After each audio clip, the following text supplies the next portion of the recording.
Before we found Luma, we started having problems with no-shows, and sometimes 3 or 4 for one provider in a particular day. And that really gets your attention across 10 locations, 30 almost providers and whatnot.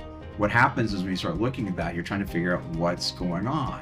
If a patient has to cancel an appointment, they're going to cancel an appointment or they're not going to show. So why wouldn't you give them the methodology to let them cancel, have that appointment fall off that particular schedule so you can rebook it as soon as possible? We knew we had a huge problem and we had to do something different. And that's when, Luma came into effect to help us with that. Our first and foremost thought is be able to provide as much content out there for people to educate them. The next step is being able to convert them to a patient.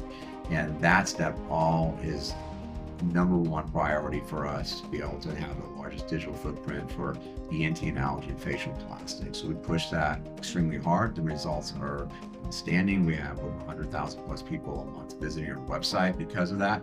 But when we get them there, we have to self-schedule. And that is where Luma comes in. How should we get to spend all this time and money to deploy this type of technology? It doesn't mean a lot if they don't schedule. So that opened amazing doors for us. And as those slots were starting to refill, those numbers ranged on saved revenue for us from 1.4 to 1.8 million. It was staggering how much saved revenue we had because of the way we were able to fill those slots and the integration we have with Luma. So having that streamlined for patient care to be able to effectively communicate, we can solve their problem and they can get a hold of us and they can schedule in a timely manner to get the care they need.